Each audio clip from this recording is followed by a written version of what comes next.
Between concrete walls, there's a place for us, where we could go, where we could be alone. Between city lights, we don't have to hide. I wanna go, do you wanna follow?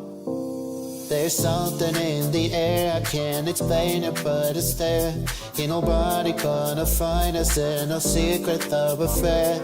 I don't wanna have to hide no more, it shouldn't be unfair. I wanna go, and I wanna know, do you wanna follow? Baby, do you wanna follow? Come with me, do you wanna follow? Baby, can't you see that I wanna go and I wanna know, do you wanna follow? Baby, do you wanna follow? Come with me, do you wanna follow? Baby, can't you see that I wanna go and I wanna know, do you wanna follow? I can't understand why we can't hold hands, but they don't know what we have is real love. Aren't you sick and tired of having to hide? I know a place, do you wanna follow? There's something in the air, I can't explain it, but it's there. Ain't nobody gonna find us in a secret love affair. I don't wanna have to hide no more, it shouldn't be unfair. I wanna go and I wanna know, do you wanna follow? Baby, do you wanna follow? Come with me, do you wanna follow? Baby, can't you see that I wanna go and I wanna know, do you wanna follow?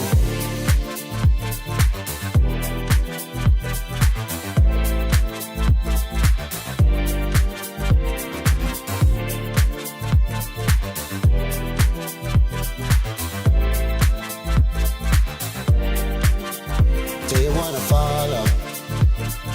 Baby, do you wanna follow? Come with me, do you wanna follow? Baby, can't you see that I wanna go and I wanna know, do you wanna follow?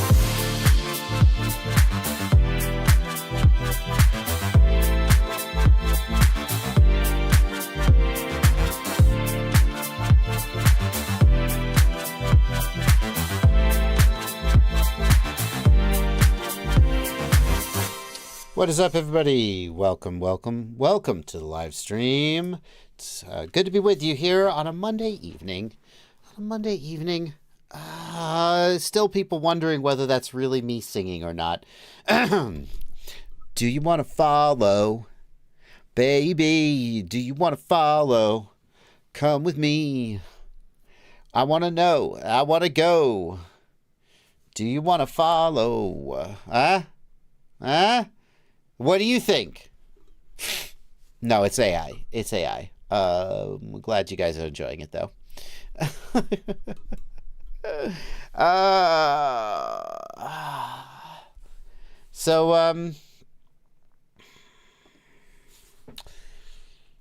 I got a new razor today.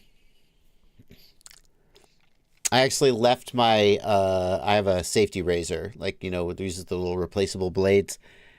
And I left it in a hotel room, and it was like, so I got another one, and the angle, either the blades it came with are sharper than I'm used to, or the angle isn't quite the same to the blade, because I had some small mishaps, and like I'm not sure whether I should just like, there we go, just maybe cover up. So I'm not staring at my bloody head. I don't know. I think it's gonna be. There we go. There we go. Now I'm cool, right?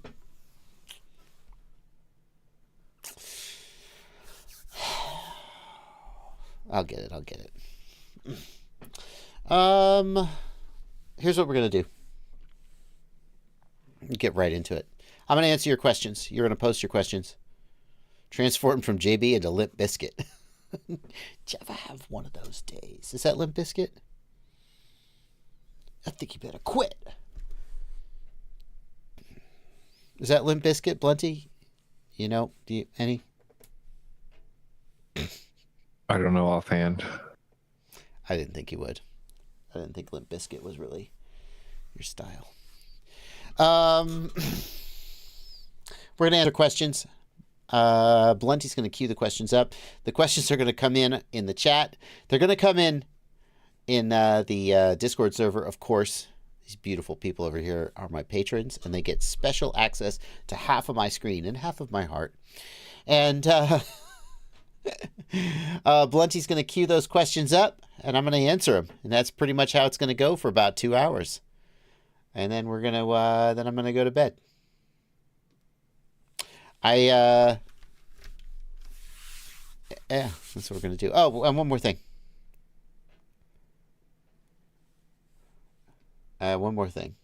I'm going to hit the $sign. You're going to hit the $sign and leave a super chat. Leave a super chat. If you want a question, if you want me to answer a question, I'll read those a little later in the stream. I'll take this one right now, though. Re at 9. I'll take this one right now. First of all, Re at 9. It's 3,000 patrons. Get it right.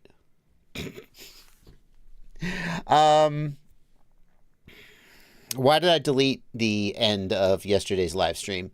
That deserves to be addressed. I'll then delete this out of the the reason I deleted it was not was because I felt like some of my comments were a little too personal. I will never shy away from legitimate criticism of a product. But I got a little heated, and I made some comments about that were directed more at people than at products, and decided that that's not the direction I wanted to go with my life. I know that when I get into like a mudslinging contest, I inevitably have way less stamina for it. Like, I start out hot, and I'm like, no, F you! Let's go! And I argue, and then it consumes me, and I hate it, and I want to stop, and usually the other person is happy to keep going, and then I'm like, oh, how do I get out of this? I've put my foot in a trap.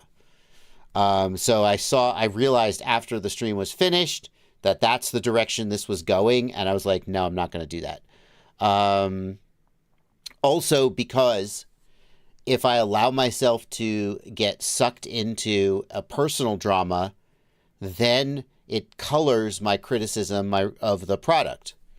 So if there's a product out there that I have positive or negative things to say about, and I am on record as having beef or having some kind of ties to the person who makes the product, then my opinion about the product is tainted. And long story short, after the stream, I sort of felt like, cooler head prevailed. And I thought, you know what? I think that some of the OpenIPC devs, what I got mad about was the accusation that I had a bias against their product. And I don't like it when people accuse me of that. For me to then respond with personal attacks against them is playing right into that accusation. And the right thing to do is to just be quiet, take the high road, and wait for the product to be at a point that I feel like I can review it. And then when I review it, I will review it from a neutral position. That's why I deleted the rant. Not because any of the things I have said about the project itself, I don't back away from any of them, but I've said them. There's a link up on the Livestream Clips channel to that. It's up there. That's all been said, and nothing will change about that. It was the fact that I got into personal stuff a little bit, but I don't want to do that at all. I'm not going to go down that road. So that's why I deleted it. I just am not interested in getting into a mudslinging match. I am going to just stay over here on my ivory tower made of Patreon bucks and look down at the little people and their work that they do and think about which of it I would like to review. Oh, that looks interesting. Oh. Something like that, right? Okay. Enough said.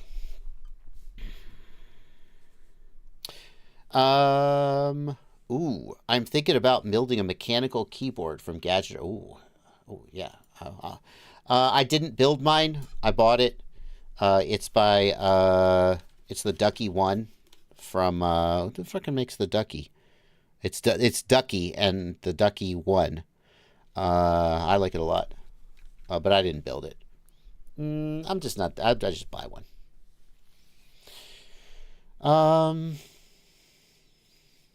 Ooh, Walter van den Oord says, the Dalai Lama says, if you're getting insulted, the only answer you can give is silence. You're damn right. That's a great quote. That's a great quote. That's a great quote. Is it possible to downgrade Walksnail firmware? Ooh, I like that question too. Yes, it is, Rizzo, but you have to rename the firmware file. So Walksnail doesn't want you to downgrade, but they don't encode the firmware version in the firmware. They take it from the file name. So all you have to do is rename the file name to like, the file name will be like 32.1.7 or something. And you rename it to 99.1.7 and then you can flash it. And once you flash it, the correct firmware version appears. So you're good to go. You just have to rename the file 99.whatever.whatever instead of like 32.whatever, and then you can downgrade. Okay. We got a question here. Let's see. Justin Mueller, I acknowledge your question, but I haven't tested the firmware. Added more bands. What bands did they add? 2.34 beta firmware released. What's this? Let's see. Additional frequency bands. Remotely control the fusion via UART. That's cool. What frequency bands were added? New bands and frequencies. So it looks like they've got some low bands. Low band is around 5100. Wait. Oh, that's interesting. And 6 gigahertz. That's really interesting. So low band is around... Oh, hang on. No, this is... all the way down. That's interesting. Okay, I know why they did this. That's interesting. All I'm going to say is that there are...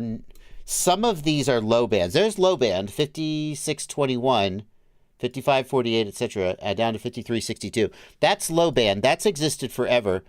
Some of these frequency bands, there is no commercially available VTX that transmits on those bands. That's all I'm going to say. There is no commercially available VTX that transmits on those bands. So, you can try to read between those lines if you want, but that's all I'll say. I don't know what 9999 is. That doesn't make any sense to me. I agree that 9999 is weird. That's many of these frequencies are sufficiently close to 5 gigahertz that someone who was like modifying or hacking a VTX could cause it to transmit up at around 6 gigahertz or down at around 5 gigahertz. But that's not something that you could just buy a VTX that it does, because that would violate regulations. Okay. Interesting. I mean, people are saying the AKK VTX can do that. AKK sells a 10 watt VTX. I don't think they care about regulation. Okay. Well, then, if that's true, then I'm not sure. Okay. Fine. I'll just say it. I assume that they did this because there are people who are because what? Don't VTXs already ship with illegal bands and they're just locked, right? That's how it all works, and you have to but unlock not 4 gigahertz. No, that's but is that restricted? Like, No, Like, 4 gigahertz isn't 4 gigahertz or whatever isn't legal. 6 gigahertz isn't legal at all. The restricted ones are like, oh, if you have a ham license. I don't know, where's the ham band go up to? I don't think some of these frequencies are legal at all. And I think Okay. that there are people in the world who are using frequencies that are not legal because they're trying to defend their homeland and save their lives, and they don't give a crap about regulations. And I think that this is, aimed at those people. That's what I would say. I don't think this is tailored at hobbyists. And I'm really sure that if hobbyists try to use like 4990, that's going to be a problem. I do not think a hobbyist should buy, assuming apparently you can buy an AKK VTX with these frequencies. Do not buy an AKK VTX and just be like, good to go, I'm going to use 4991. That's not like the normal race band frequencies where, I don't have a ham license, but who cares? It's the Wild West because it's the ISM band. These frequencies are not for normal sort of civilian use. Let's put it that way. Also, the 5 gigahertz antennas that you have are going to perform really badly at like these low frequencies. Justin Mueller points out. You're correct, Justin. Rizzo, AKK has a low band antenna apparently. You can buy. Yeah. Okay. That makes sense. Rizzo Fox, I agree with you. But I don't know. I don't know a lot about that stuff, but that's how I read this. I read this as this is because hobby equipment is being used by people fighting in a war, and that hobbyists can't necessarily assume this is okay for them to use. Interesting. Well, thanks for making me look dumb. I say right when I say there isn't a VTX that does this, then it's like, well, AKK sells one. Like, oh shit. Oh well. Would you recommend the Synolog 3.5 V2 as a first drone? Sure. Yeah. I have done a training class in the past where we took some students over the course of a couple weeks from not being able to fly at all to being able to fly. And one of the drones that was used as a part of that training, their very first actual drone that they flew, was the Synolog 3.5. And at first I thought, oh, this is going to be a disaster. But those little Synologs held up way better than I anticipated they would. Obviously, if you crash anything enough times and it'll break, but the Synolog 3.5 really impressed me. The main weak point was the antenna. The cap on the antenna kept breaking off. So, But I think it's a fine choice as a first drone. It's not going to be the best handling thing, but it's going to be okay to learn on, reasonably durable and reasonably safe. I wouldn't steer you away from that. One Punch wants to know, is 4-inch a good size to cruise around the house outside, or is it loud like a 5-inch? It's a little quieter than a 5-inch, but not by much. Not by much. Thank you so much for $5, Bob Bruce. No question, just a super chat. Appreciate you, Bob. What is the reason, asks Magneto, why my Tiny Whoop is immediately dropping during takeoff? It's not SAG or telemetry, but has a throttle restriction for a second. Then it flies great. It's not voltage sag? You sure? So whenever I've got a case where the quad is not responding to movement in the way that I think it should, what I do is I start by looking at the control inputs, okay? I start by, hang on one second.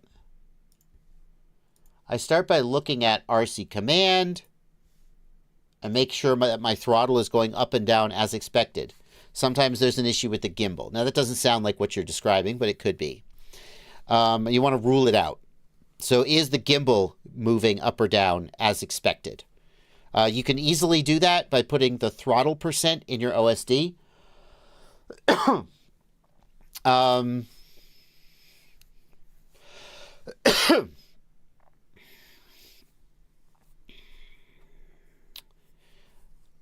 Excuse me. Then after that, I would want to check the battery voltage and see if the battery voltage was sagging somehow.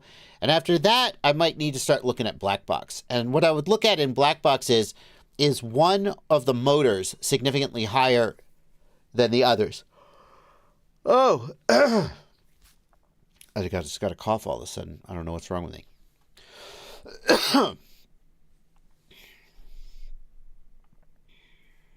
So those are some of the things I would check. After that, you might end up needing, additional black box analysis. Some people in the chat not convinced that the Synolog is as good as I said it was. Obviously, everybody's experience differs. I will say, we in the class that I taught, I didn't see a huge number of broken frames. So everybody's experience is different.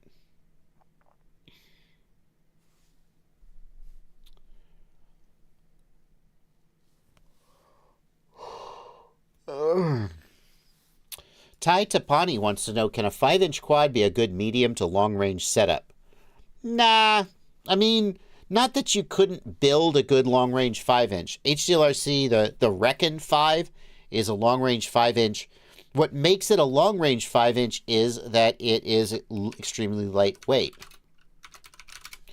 Let me just give you a visual aid here. We'll put it up on screen. So here's the Reckon 5, flight time of 25 minutes, right? That's a respectable medium to longish range. And what makes it that is that it's been designed to cut weight and not for freestyle performance. So like the motors are 2004 motors. They're very small motors. They're going to have less torque and not very responsive. They're made for cruising, not for hammering on the sticks. But what some people do is they take a traditional 5-inch freestyle drone and then they try and make it into a long-range drone. And it's just not. That's not what it's made to be. You can put a big heavy battery on it to try to extend its flight time, but you're going to really hit a wall there because you have to carry additional weight of the battery and so forth. So 5 inches is not ideal for long range. If you did want a 5-inch long range, you would want to get something custom made, or you'd want to reduce the weight of your 5-inch as much as possible. But if you're starting with a 5-inch freestyle or racing drone, it's going to be really challenging to get a significantly long flight time out of it. I'm going to call an audible here. Joshua H. Is the dead cat frame more ideal for long range? The dead cat frame moves the props out of the camera view. That's what it does. Other than that, it's all downsides.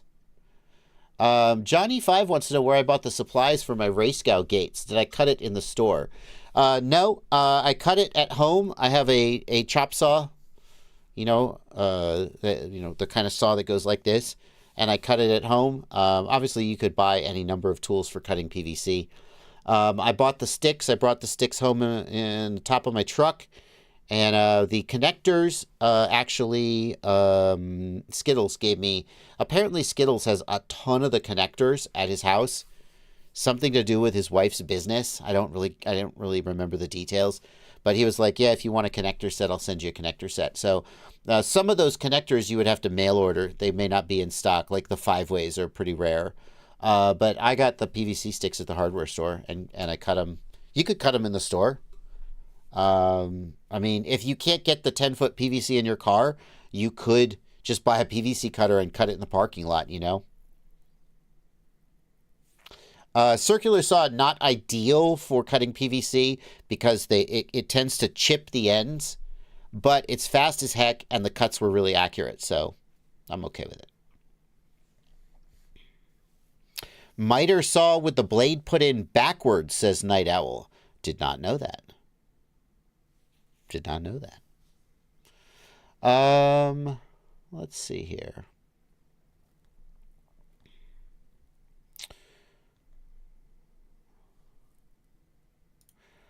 Joshua Bardwell, I know you recommend bind and fly over building for tiny whoops. Does the same apply to toothpicks? I really like building, but parts are kind of limited. So, Trevor, I would take mild issue with your statement that I recommend bind and fly over building. I will say that I personally loathe working on tiny whoops. They're so small.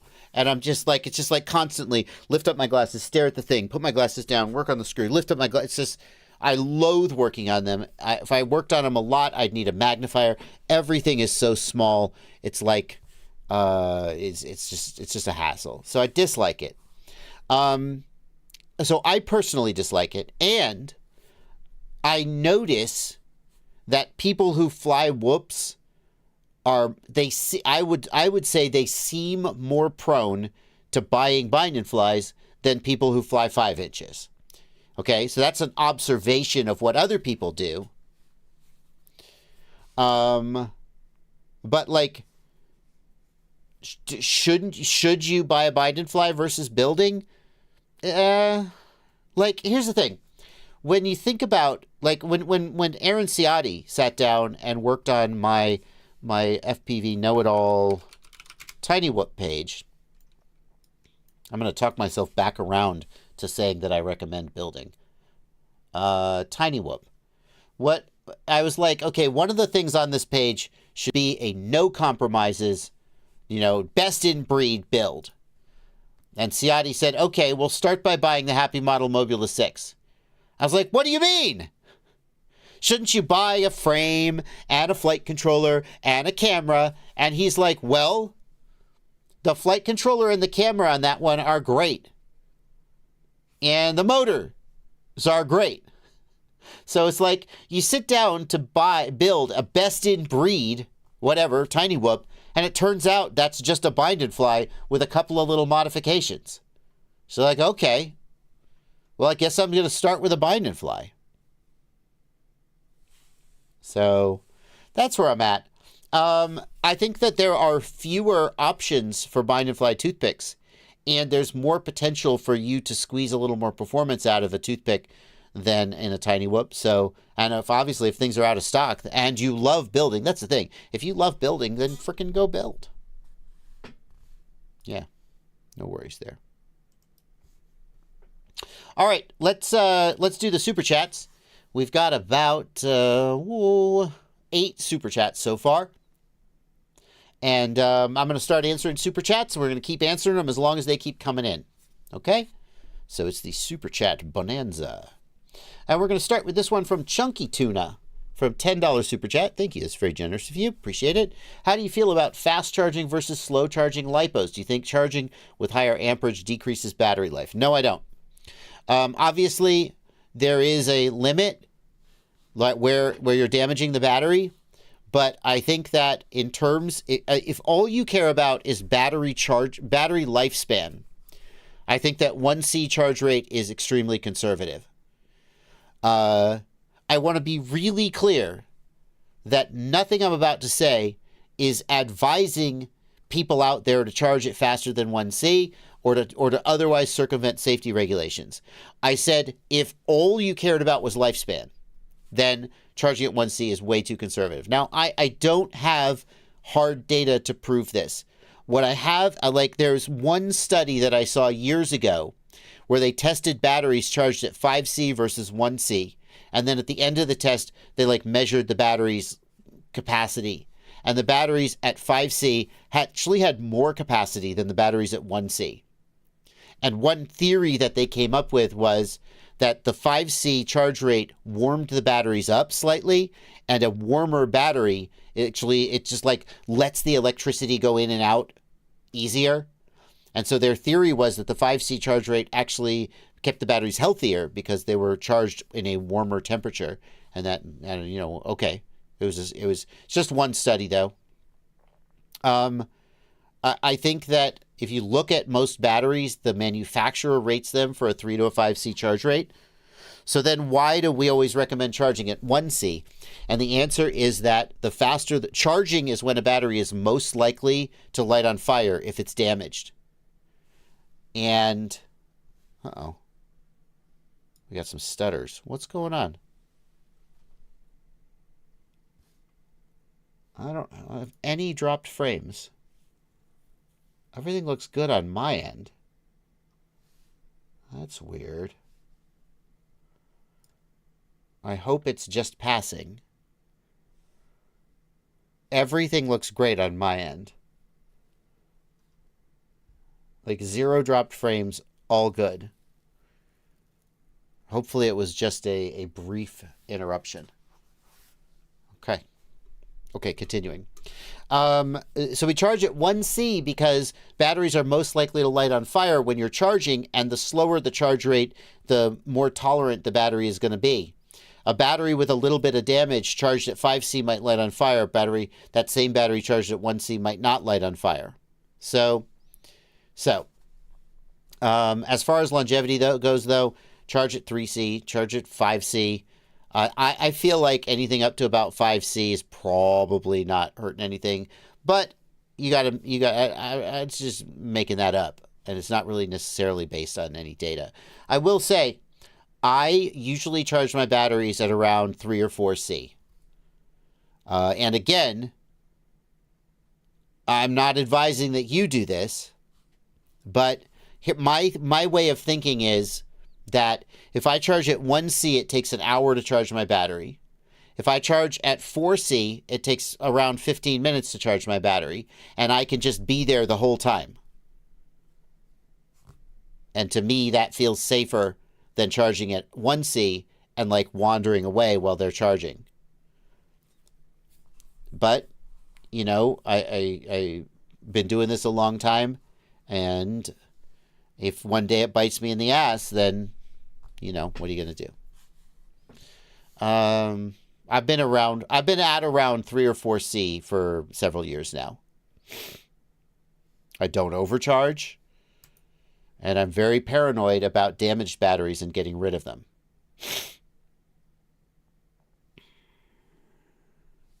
Anyway. Sunshines, thank you for a $20 super chat. Thank you for talking about the F1 drone by the Dutch Drone Gods. They uploaded a video yesterday with non-music clip timestamps if you want to check it out. It's not just the music. Red Bull will copy strike the video too. So unfortunately, I'm not going to show any of the world's fastest camera drone versus F1 car, which is an amazing video, but I'm not going to show it because Red Bull will it's not a copy strike. I won't like lose my channel, but I will lose revenue, and I'm not going to do that. Joshua H, thank you for a $10 super chat. But thank you for the content and your hard work to help the community. Thank you, Joshua, for the donation. Appreciate it. The link is in the Discord if you guys want to go check that out. Oscillation Andy says, "Hey JB, I'm torn between the light switch V2 or the mid mount frame from 533. Any thoughts on these two frames? Are we still boycotting the AMA?" Thank you for a $10 super chat, Oscillation Andy. Are we still I'm not calling for an AMA boycott. I'm not. I would like to be really clear that I don't think I said, F the AMA. I personally did not renew my AMA membership the last time it came due. And for a while, I wrote articles for the AMA magazine and ended up stopping doing that. And part of the reason was I just don't like having a job where I'm accountable to people for deadlines. And it was really frustrating when it would be like, it's been 8 weeks, you have to write another article, and I'd be like, what am I going to write about? I just didn't enjoy that.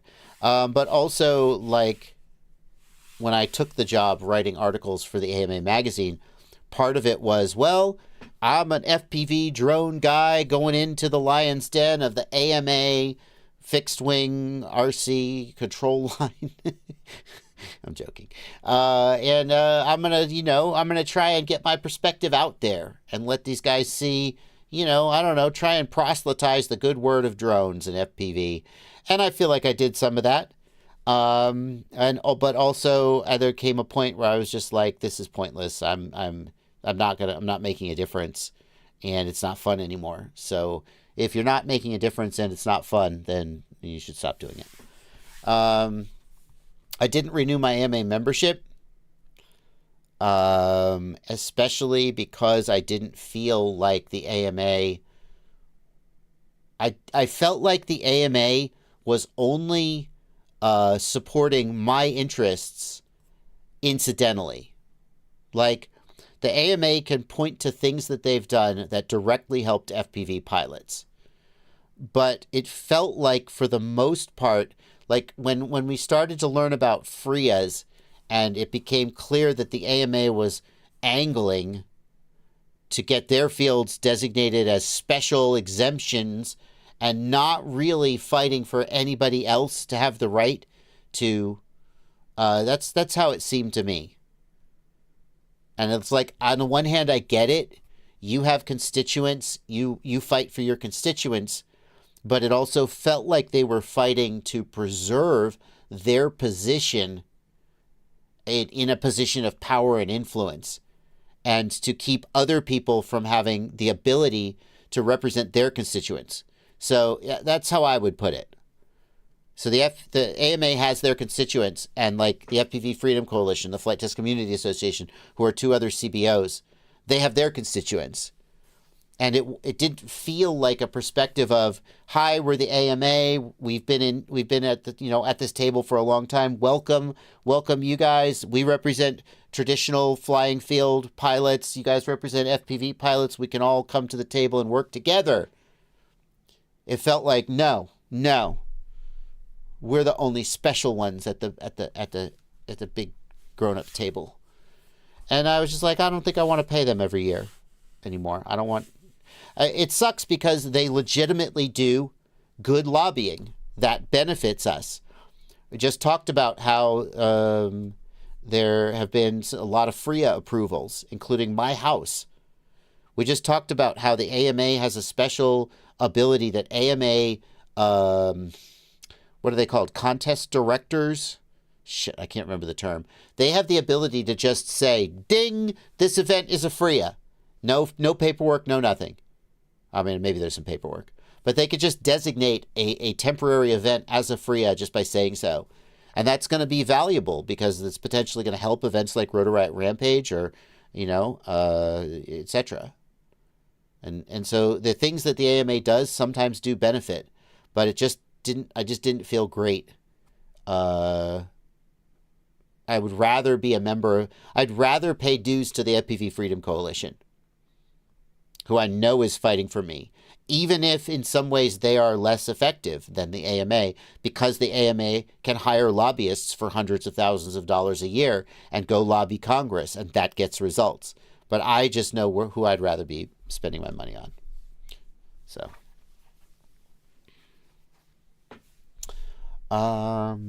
okay. New HD0 Acroby. Do you think the OSD will be bad?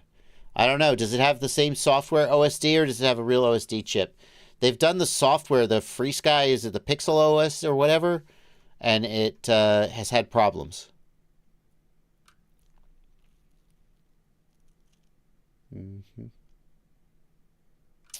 I don't know if it'll have issues.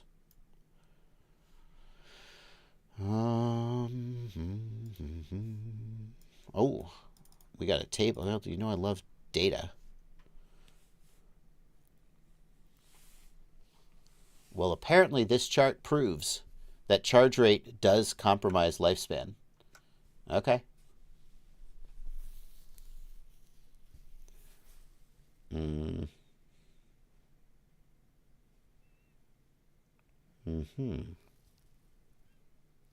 Well, maybe part of the problem is that we're cycling not at 1C or 2C, but at 80C. So if I'm discharging the battery at 80C, also this is, yeah, that's interesting. If I'm discharging the battery at 80C, maybe this line is so steep that the difference between charging at 1C versus 4C doesn't affect the line. You see my argument? Because we're not cycling at 4C, we're discharging at 20 to 80C. Right? And so this line is like just straight down. And I don't have a single battery with 500 cycles on it. Right? Like I might have some batteries with 50 cycles on them and they're near the end of their life.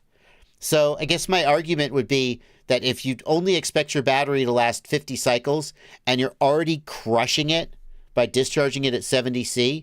The other thing is, what's the actual C rating and chemistry of this cell? Is this like a little 4C 18650 cell? Or is this like an 80C lithium polymer battery made for FPV drones? I'm not sure. I accept that this principle exists, but I'm not sure that the assumptions behind this chart match the assumptions that FPV pilots experience, is what I would say. Socks and Rocks, thank you for a $5 super chat. We electrical engineers are rolling in our proverbial graves when an FPV bro refers to milliamp hours as Ma. Can we pledge to the professionalism for FPV? No. Nope. I'm not going to do it. And I say that as someone who is a stickler. I am a stickler for, my God, if you say fewer when you should have said less or vice versa, I will call you out on it. And if you, oh my God, if you say that the proof is in the pudding, you get the hell out of here. The proof is not in the pudding. The proof of the pudding is in the tasting. The proof is in the pudding doesn't even make sense. What's a proof? You put some proof in the pudding? The proof of the pudding is in the tasting. What it means is that if you want to know how good something is, don't look at it. You have to experience it. The proof of the pudding is in the tasting. I am a stickler for completely meaningless things. So I get you when you say that people saying Ma drives you crazy and makes you cringe. Okay? It doesn't happen to be my particular little, nails on a chalkboard moment, but I understand. I have those. But I'm not going to gatekeep. I'm not going to can we all be professional? No, we're not professionals. We're hobbyists. And we're not going to, exclude somebody or make them feel dumb or less than for saying Ma instead of milliamp hours. You have to say milliamp hours. You're an engineer. We have higher standards for you. The rest of us, we're not engineers. We all know what it means. In as much as communication creates confusion, then communication should be clarified. But we all know what it means. So, nah, I'm not going to get up on that soapbox with you.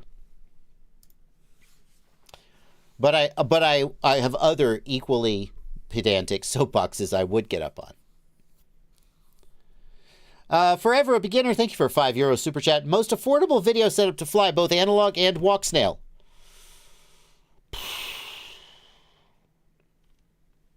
Most affordable. Most affordable. Well,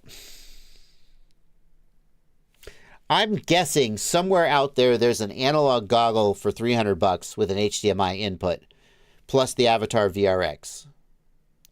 The Avatar X goggles still require you to buy an analog module, which is going to be another $100-ish. So, you're not really saving any money by buying the Avatar goggles with an analog input. They don't have a module. How much is the Avatar VRX?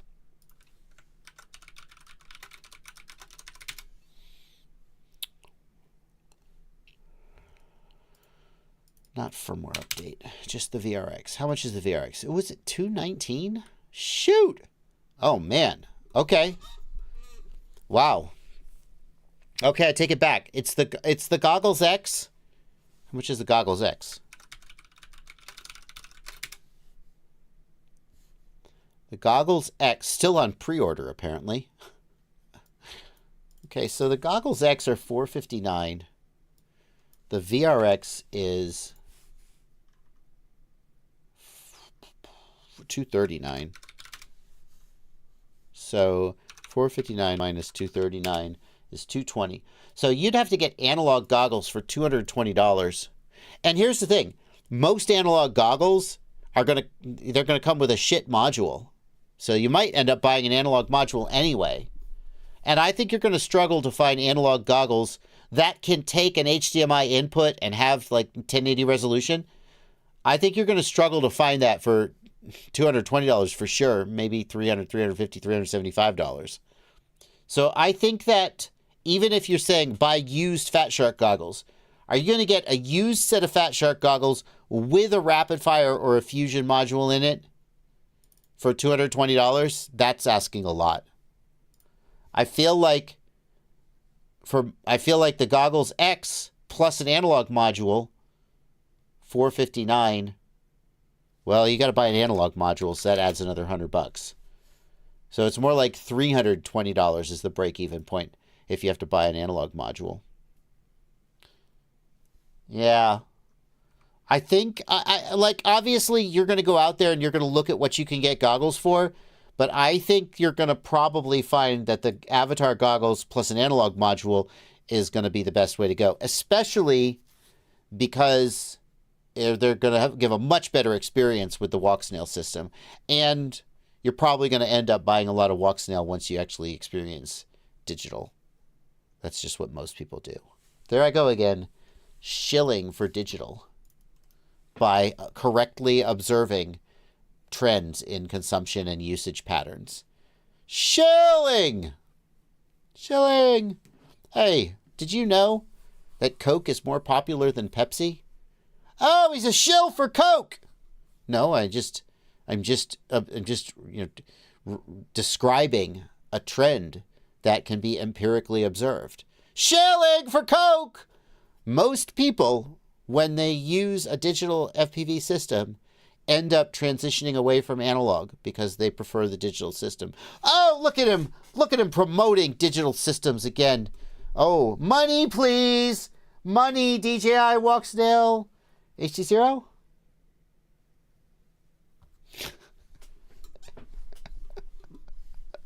Oh, sorry.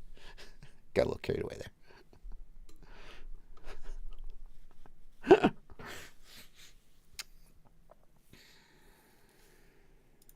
How do you go about finding new areas to fly? Thank you for a $10 super chat, Gross J38. What do you look for? I just look for anything that, well, I'm driving around and I go, ooh, that would be cool to fly. You know? In fact, hold on.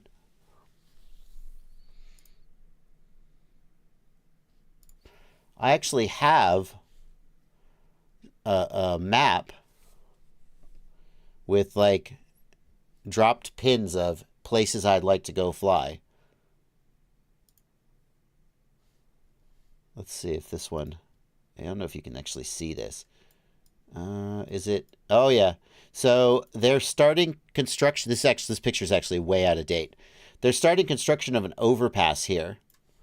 And the overpass is actually starting to go in. And I was like, that would be a cool place to fly. Well, it's still under construction. I was like, oh, that would be cool. I'd fly there. You know, it's actually gotten way cooler since I last came through here. I really got to go take care of it before it like is done, right? You know, so I just like this one. Hello. Can I see the? Go here. Can I see it from the road? I think you can see it from the road. This one. What? Okay, that's clearly not where I meant to be. Oh, it's probably over here. Hang on. Get it. No. Can I drag this dude? No, I want to drag the dude. Fail. Drag the dude over here. Yeah, this is where I wanted to be.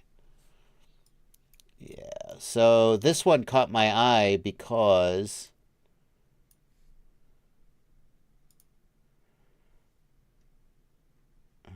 there's this cool, oh, can I, no, but again, I can't drag the dude around.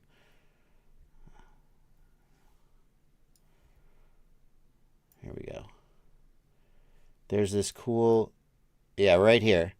So there's this bridge and there's this, well, it's all overgrown in this picture, but there's this bridge with this tunnel and these two bridges, and I just saw it while I was driving my car.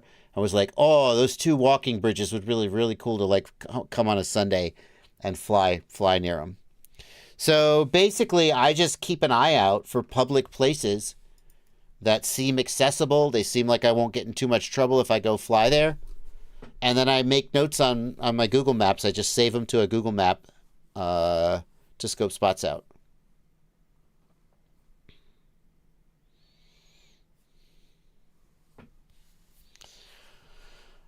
Forever a beginner, thank you for €5. I got a cheap IMAX B6 charger. Is it safe to use? Yeah, probably. Those things are, I mean, they're not the latest and greatest, but they're fine LiPo chargers, and they are as safe to use as any. Like, you should still take appropriate safety precautions, but you know, there's no reason to suspect that charger just because of its age and its brand. What? Yeah, Blinty.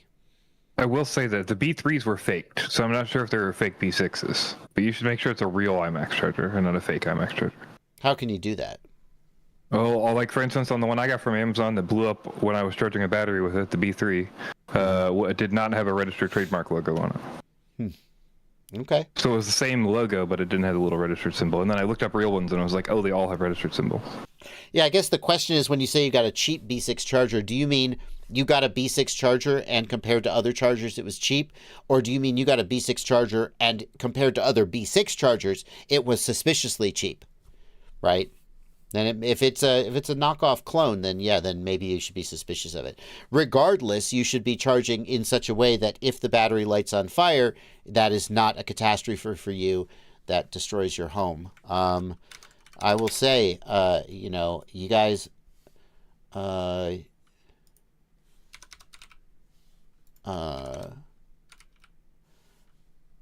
well, every 2 or 3 months, let's say, I'm just making that number up, but I'm guessing, every 2 or 3 months, somebody reaches out to me and says, hey, I had a LiPo fire and it burned my house down. This happened to a guy that I've known on the internet for several years last week. And he said, I was charging, I was, you know, working on a quadcopter at the bench. There was a battery charging behind me, and I heard it go off. And I turned around and I grabbed my fire extinguisher, and I tried to put the fire out, and my fire extinguisher was not charged up. It you know, you're supposed to check your fire extinguishers every once in a while. Well, his was not charged up. And so then he grabbed a blanket to try and smother the flames. And he said, right as I covered the first battery up, the second battery lit off. And so now, and just the whole room went up in flames. And he just grabbed what he could grab and got out of the house, and the whole house burned down. And he's literally lost everything. I mean, except, fortunately, no one, everyone got out of the house. And so, you know, thankfully no one lost their life. No one was, as far as I know, burned or injured. But his whole house and everything in it is gone. Except, he said, I grabbed my rifle case. He was like, hey, there's 2 things. I don't remember what the second thing is he said he grabbed. But he grabbed his rifle case and he grabbed something else and he ran out of the house, and that was the end of it. Just for reference, to like the fail state on my B3 was that it just kept dumping voltage into one of the cells. Yeah, that's bad. That'll light a fire. So I charged unattended because I was brand new and I was being an idiot. And I came back and the one cell was 5.5 volts and the pack was hugely swollen. Yeah, and that's when I learned my lesson. So yeah, so learn proper safety precautions and follow them. And then if your charger is effed up and fails, when the battery lights on, you will catch the battery before it lights on fire, or when it lights on fire, it will not destroy your whole life. But the thing is that if you have what you believe to be the best LiPo charger in the world, there's still 7 other ways that a LiPo could light on fire. So, yeah, you want to have a good charger, but whether you've got a good charger or not, you still need to be following safety precautions. And if you're following safety precautions, then the cost of a bad charger will be a dead battery and nothing more, which in the grand scheme of things is not that big a deal. But if you're not following safety precautions, then you can walk a tightrope without a safety line all you want, as long as you never slip. And most people are going to slip eventually. So when you break safety precautions, you better not slip. And So, yeah. Striker, thank you for a $5 super chat. Would 1507 motors get hot at 4150 kV, 4S, 3.5 inch? What sort of stator volume in kV would you recommend for that class? So 4150 kV, 3.5 inch. Let me think about it while I type on my keyboard for no reason and try to remember something that I'm thinking of and definitely not looking up on the internet. 4150 kV on a 4S battery, 3.5 inch is in the ballpark of correct. That's not ridiculous. Okay? 1507 is not a great stator volume, or not a great size. It's tall and narrow. It has bad cooling, and a 1507 is. There was a time when that was kind of like a really standard 3-inch or 4-inch motor, and it's not anymore. These days, if you're building a lighter, longer range bird, you do something like a 1404 or a 1604. If I go to fpvknowitall.com, actually, we have a page on my website, fpvknowitall.com, and it's the sub 250 gram, but that's got a lot of 3.5 inches on it. And the motor we recommend, and I say we, this is from Aaron Ciotti makes these recommendations. The Xnova 1804 is like baller for a heavier 3.5 inch build or just a high performance 3.5 inch build. 280 to 400 grams for freestyle. He really loves this motor. Now notice that's only going to go up to like 3,500 kV. It's not going to be at 44,000 kV. So you're a little high kV. And the problem is that's going to run a little high kV. It's going to build up heat, and that 1507 motor is going to be terrible at dissipating heat because it's so tall.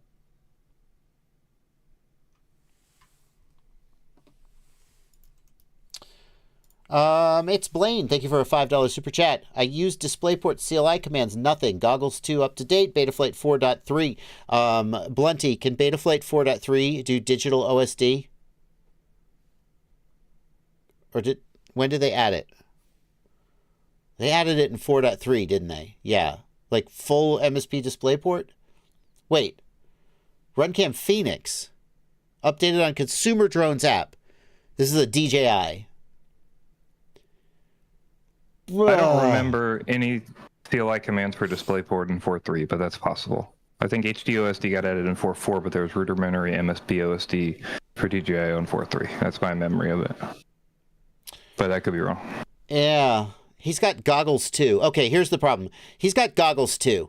I guarantee that Betaflight 4.3 didn't support like full MSP DisplayPort. I feel really confident about that. Maybe I shouldn't.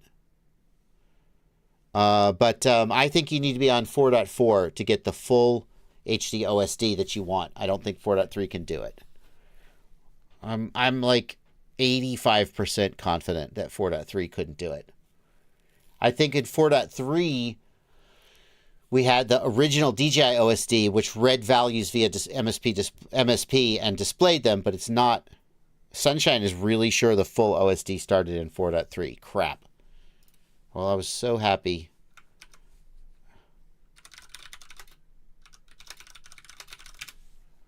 Well, shoot. Now we have to find out.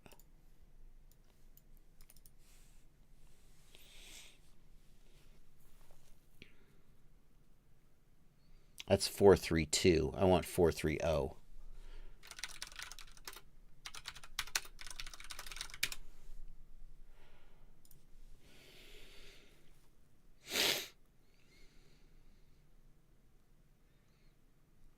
Show me the release notes. Firmware and release notes. Slider tuning. Presets existed in 4.3. Oh, I may be misremembering. If presets existed in 4.3, add support for OSD element type variants.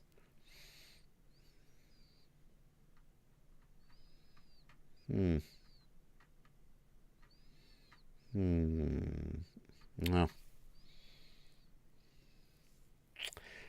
I wonder if you need 4.4. Let's just put it that way.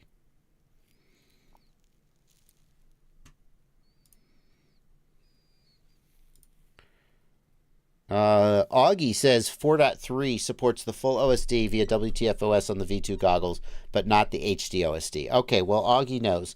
Okay, in that case, your version of Betaflight supports it. Then, I guess my 80% was overconfident. That's why I'm glad I only said 80%. Then you're going to want to go to the presets tab, and don't dick around with the CLI options. We're going to choose 4.3, and we're going to search for an OSD preset. No. FPV WTF MSP OSD. This will do. So load the FPV WTF MSP OSD preset and choose the correct UART number. Pick and save and reboot. And that will make sure that you've got the right CLI commands. Maybe you messed up the CLI commands. I don't know.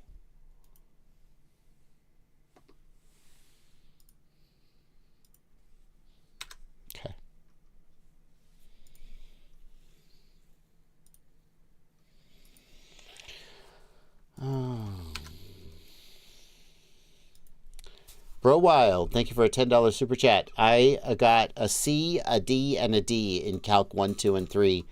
And the D in Calc 2 was only because the entire class failed, and they graded the whole class on a curve. Not a one of us learned any damn calculus in that class. It's really funny. You go to school, and they say, we're going to teach you something that you need to know. You need to know calculus if you want to be a computer science major, which, by the way, makes no damn sense because computer science majors don't use calculus. Obviously, some computer science majors are programming stuff that involves calculus, but for the most part, we don't use calculus. Shut up. But I went to Georgia Tech, and Georgia Tech is an engineering school, and by God, every freshman that goes through Georgia Tech is going to go through Calc 1, 2, and 3. So I did.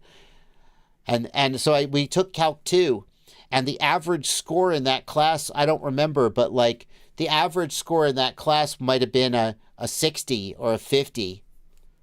Everyone failed that class. And then they said, well, we'll grade it on the curve. And somehow that meant I got a D. So you can imagine what my actual numerical score was. And if you think about it, that doesn't, and I haven't thought about it to this day. I was just like, thank God I don't have to take this class again. And then I went on to just barely pass Calc 3. And then I'm like I kind of, yeah, an integral is the area under the curve. Got it. A derivative is the change. Like, I have a vague impression of what an integral and a derivative is, but I can't do calculus worth a damn. Which is a bit silly because if you think about it, the whole reason they made us take calculus was because theoretically we needed to be able to do calculus. Right? So then if everyone in the class failed, why would they curve us all up? Somebody in that class got a 65 and got an A. And that person objectively is worse at calculus than a person who actually scored a 95 in the class. And yet somehow they both have an A on their record. But that's far from the weirdest thing that happened to me in college. So,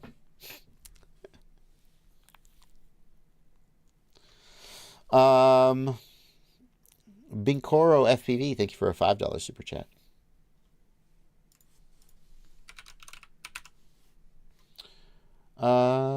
He asks, given that the BVLOS permissions require drones with standard remote ID, how does one legally fly long-range bind-and-fly drones from iFlight and GetBarC in the United States? You don't. Right? Like, Blunty, you commented you could get an exception from the FAA. You could file for a waiver from the FAA. Yeah, sure. No, you're not, like, I mean, realistically, Blunty, does the FAA given any BVLOS waivers that exempt people from remote ID? I'm not sure. I would guess Those that aren't they have. obvious record. Like, yeah. they issue a lot of things we don't get publicly stated. So, I would be surprised. I'll say that. So the reality is that long-range flying in, like BVLOS in the United States is, well, legal BVLOS in the United States doesn't exist. I know that there are a few people who have gotten actual BVLOS waivers. There are, but for hobbyists, like anyone in the U.S. flying BVLOS is doing it under the radar. You can assume that they're not doing it legally. And it's one of the reasons why I almost never, if ever, fly BVLOS. People say, well, why don't you make some long-range content? And I'm like, there's no way to fly BVLOS. It paints way too big of a target on your back. And there is no plausible deniability. That's the thing. When a law enforcement organization is deciding, and by the way, the FAA is not a law enforcement organization. It's the civil penalties. They're not the FBI. They're not the Justice Department. They don't deal with criminal stuff. But in some ways, they investigate infractions similar to a law enforcement organization. And when they're deciding which infractions they're going to pursue and which ones they're not going to pursue, one of the things they take into account is how much of a slam dunk this case is. And if a case is if the guy is blatantly breaking the rules and it's just an absolute slam dunk of a case, they're potentially going to be more likely to say, we're going to spend resources on this one. So if there's a dude and he's flying in a park and somebody reports him to the FAA and they say he's flying BVLOS because he's got FPV goggles on and he was flying behind trees. And the FAA looks at it and it's like, well, what date did this flight happen? You can't prove that what day I did it on. So was it today or was it 3 years ago? Oh, I don't know. Maybe. Was there a spotter? Like, was the person who put his goggles down and held the controller and appeared to be flying the drone, was he actually the pilot in command? Or was there someone else flying the drone with eyes on it? Was there a spotter? And none of that information is obvious from the video. It's just an FPV video of a drone flying around. The FAA might look at that and go, well, this is kind of a long shot. We're going to have a hard time with this one. But with long range, there's just no plausible deniability about long range. Unless you're going to try and argue that, well, there's very little plausible deniability no matter how you argue it. And so I feel like flying long range is just too big of a risk. Even if you were someone who was willing to try to break the rules, it's just too big of a risk. Blenty, what's going on? There's going on in the comments. I feel like obviously you're a moderator and you're doing your thing, but I kind of feel like it's been going on long enough that I feel like maybe people might be thinking, Blenty, why are you being so mean? And it might be time for me to jump in and decide whether I'm going to back you up or try to be a good cop and undermine you for my own. Wait, no. What's going on in the comments? I muted somebody who's annoying to you every single stream. Yeah, I know who that makes is. snarky comments every single stream. So I muted him again, like I muted him last stream. Multiple people in the chat said he said nothing wrong. I asked him to stop multiple times, and I had to mute somebody else because they would not shut up about it. Yeah, okay. Got it. It's not that hard to stop talking about a thing. We're not all here to debate for 30 questions about what somebody said and exactly what they said and why they said it. We're here to have a stream. So I think what happened is that you muted someone who shall remain nameless, who is really annoying a lot of the time, and I would say antagonistic. And I imagine that before you muted him, you told him several times, stop doing what you're doing. And he didn't stop doing it. He specifically said from yesterday, I muted him for no reason and talked about it. And then I said, okay, no problem. Just don't do it again. And then he did it again. Right. So then he got muted and other people were like, hey, why are you muting him? You're being mean. And then I explained it. And then they said back to me, I don't understand. And then I explained it. And then they said back to me, I don't understand. So they got muted. All right. Got it. Yeah, got it. So if a mod tells you to stop doing something and you argue with the mod and then you don't just immediately get muted, then that's the mod being extremely graceful. By the time anybody who I use to moderate my Discord server or my channels actually has to say to you, stop doing that, you've already been being annoying for way too long. and everybody's been kind of avoiding a confrontation, and then they come to you and say, stop doing that. If you then go, oh, I'm not, and want to argue, then that's just it. So, and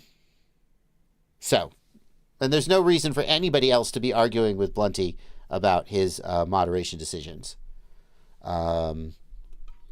He could just assume that if Blunty muted somebody, well, I was going to say, over on the Livestream Clips channel, you mute a lot of people who you just don't like, but that's your playground. I think you probably... It's just like, yeah, I mean, people being antagonistic, like 1B in the chat, why are you so sensitive? Bardwell just said he would have blocked the person for the same reason. It's just dumb. Like, just quit being dumb in the chat. You're going to get banned. Yeah. You're not here anymore. Have a good day. Yeah. Yep. Yeah. All right.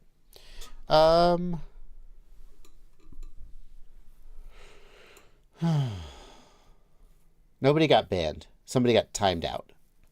That just means they'll be back tomorrow.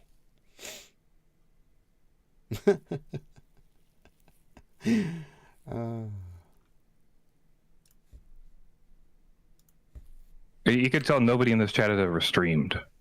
Right. Yeah, like if someone says, if you block somebody or mute somebody, and then someone says, hey, why did you mute him? And you say, well, here's why I mute him. And they say, well, I don't think you should have muted him. And you say, okay, well, I'm the moderator. I made the decision. I'm done talking about it. And they go, well, I don't think you should be done talking about it. And you go, we're done talking about it. Stop talking about it or you're going to get muted. And they go, well, I'm going to make one more comment. And then they get muted. It's like, that's why you got muted. When a moderator tells you, we're done talking about this, we're done talking about it. That's what being a moderator means. Right? If you guys don't know that about like I don't know what kind of forums and streams and so forth you're in where you can argue back and forth with moderators for 3 or 4 go rounds and not just get timed out. But that's how it goes here. So anyway. All right. Let's get on with the content. How do I get the 6 position buttons on my Boxer to work correctly? I only get 4 or 5 positions. Thank you for $10, Justin Waller. So like, when you calibrate, and you said no matter how I calibrate, when you calibrate, you have to calibrate the 6 position because the 6 position is actually an analog. And you said no matter how I calibrate, but I wonder if you're actually calibrating the 6 position. So you need to put the 6 position in the center, and then start the calibration, and then push it all the way down, and all the way up, and all the way down again.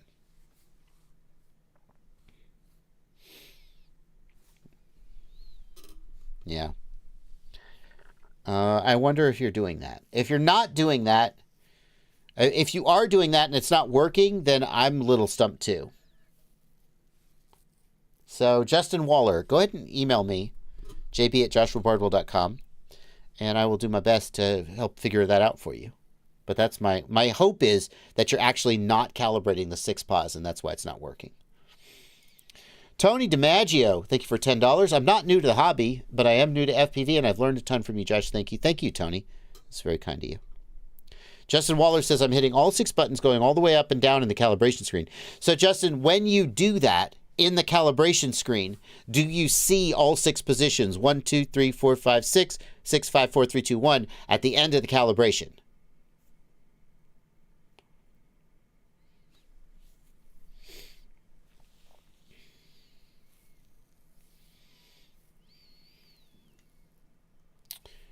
It's going to take him 5 minutes to get back to me, so we'll keep an eye out here. Close Call FPV says, JB, could you create a sort of digital gear shifting for RC cars using a series of throttle limits with EdgeTX on the MT12? Not practical, just for fun. Close Call, you could, but the problem is that the throttle itself, I think that there's not enough range in the throttle unless you had actual physical gears. Like you're going to go from 0 to 20% throttle. Well, that's not that fast, but you could do it. You could do it. Yeah.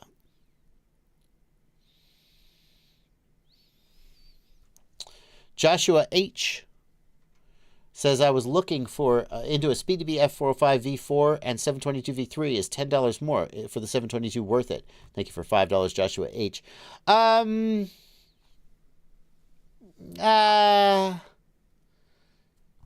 don't know. On the one hand, hey, it's only $10. But what's the F722 going to give you that the 405 does not? Like the UI, it's a little faster, but they both do what they need to do. And they both have a pretty well sorted out UARTs. I don't know. I think it's a coin toss. I think the 405 will do just about anything you want it to. But the 722, a 405 has more flash memory than an F722. Yeah, but that shouldn't, like, should that really matter, John Goblin?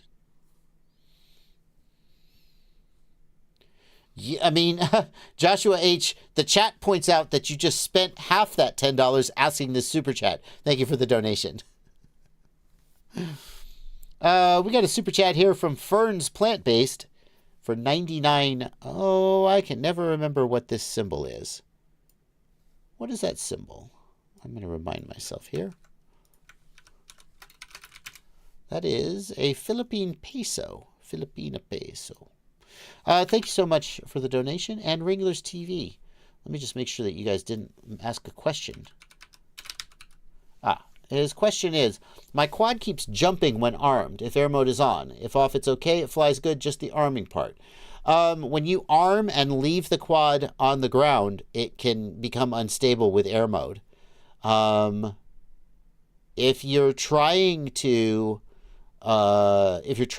perch or something like that, then you should put air mode on a switch so that air mode turns off when so you can turn air mode off when you're trying to do that.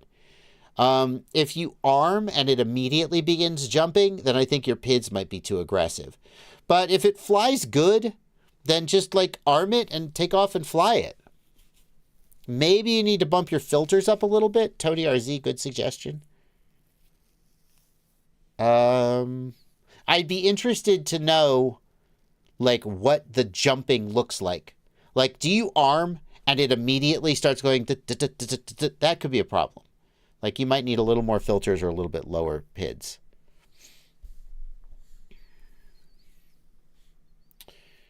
Wrangler's TV. Thank you for a $2 super chat. Wrangler's TV says, can you fry your video transmitter if you're using analog, also connecting it to Betaflight? No. As long as you don't power it up with an antenna, you're good to go. Without an antenna. You need to have an antenna on it anytime you power it up. All right. That catches us up on the super chats. What a run. Thank you guys for your generosity. Now we will go back and answer some more questions from the regular chats, the regular questions. Ever thought of doing a series on iNav? Asks Pilot Guy. Well, I don't know about a series, but zoom in. I don't know about a series, but I did just record some videos of me putting iNav 7 on my Chimera Pro. So that's something. Yeah, we're working on that. So I don't know about a series, but yeah, we'll be doing it. We got some content coming up. How do I charge a lithium iron phosphate using a hobby charger? Is that possible? Yep, absolutely. You just need a charger that has a lithium iron phosphate program. And most modern chargers that charge LiPos also have a LiFe program. Instead of setting the battery type to lithium polymer, you would set it to LiFe, you know? But yeah, then just charge like normal. Do not charge a lithium iron phosphate using a LiPo program because it'll overcharge it.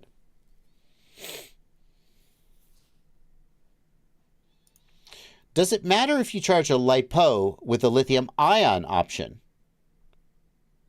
No.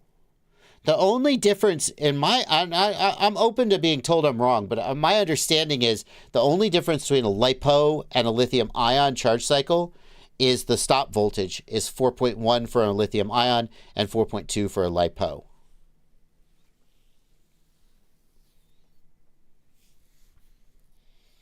Black Jungle knows what the worst quadcopter ever is.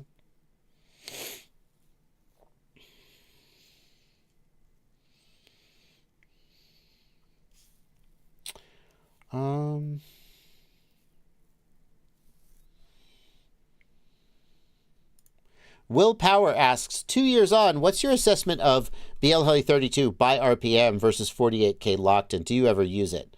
I was so excited about by RPM when it first came out, and then when people started using it, and I used it as the standard for a little while, it kind of creates more problems than it solves.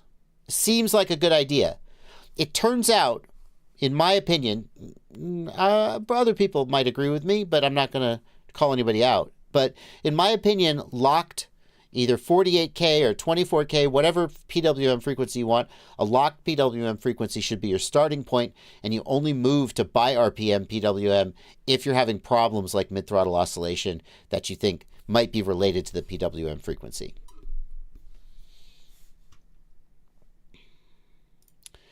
Always. I feel like this username is not family friendly, but maybe that's just me having a dirty mind. Can FPV goggles be replaced with Apple Vision Pro? No. Nope. The latency, the input latency is way too high. That's the answer. Short and sweet.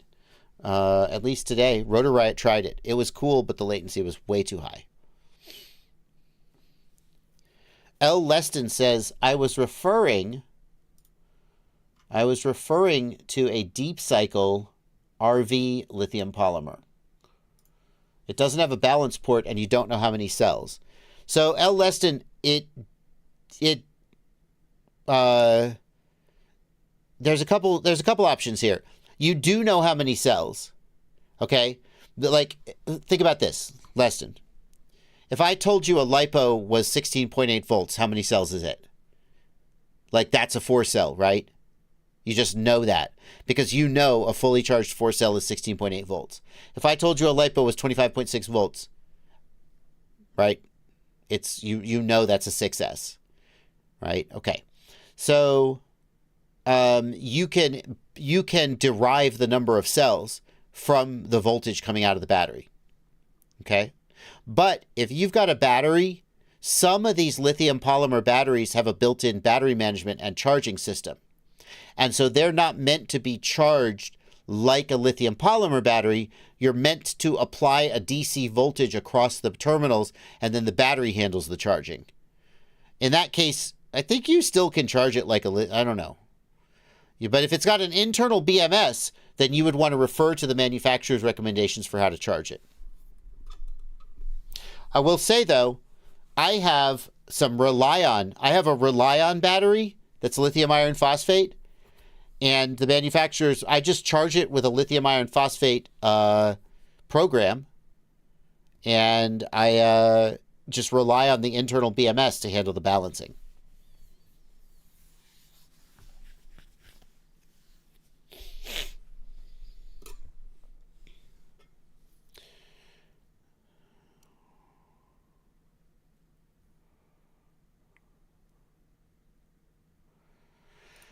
Safety Guy is looking for suggestions for how to improve the magnetometer output for his compass. The recommendation from Pavel Spikowski, the iNav developer, is that the GPS and compass should be a minimum of 2 inches away from the XT60. That the XT60 is a major source of electrical interference. He should know. I would try to move the GPS and compass further away from the body of the quad, further away from the power wires, and further away from any other antennas.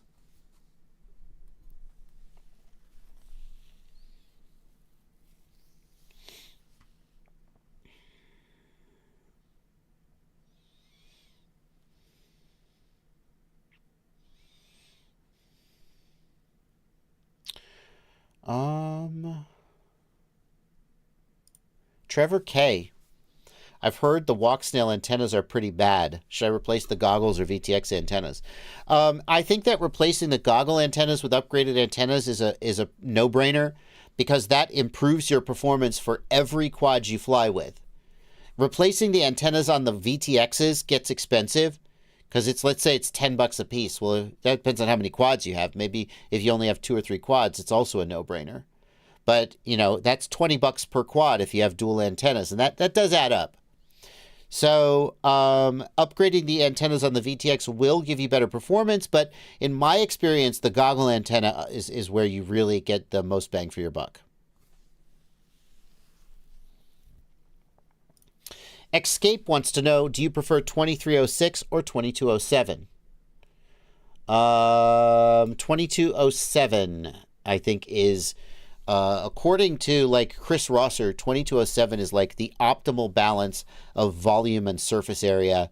And I don't think that there's much difference, 2306 versus 2207, that anyone could tell from flying them. But if somebody with a lab and a distinguished accent says the 2207 is better, that's good enough for me.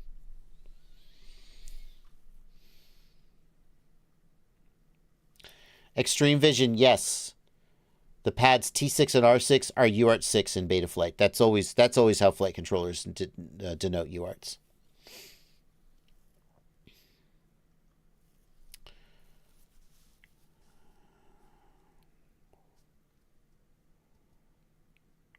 Seema Dragon wants to know, I'm getting ready to build my iFlight Chimera 7 Pro. Could you suggest a good flight control stack?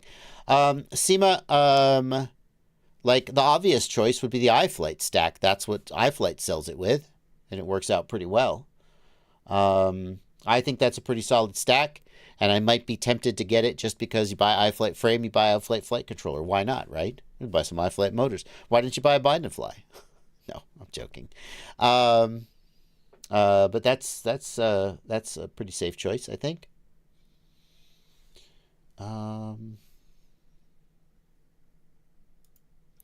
Car Guy for Life wants to know, if the prongs coming out of a capacitor have been bent multiple times, is it safe to try to solder some wires to it to reuse? Do you suspect that the capacitor legs are broken off internally? That's hard to say. I mean, I guess I would be worried if they were broken off internally, but I don't know how you could know that. Silverstone points out that, yeah, that's the other thing. I didn't want to say it, but since Silverstone said it, I'll repeat it. The iFlight stack is guaranteed to fit in the Chimera Pro frame. The Chimera Pro frame is a fairly narrow frame, and you might have a hard time fitting other stacks in it.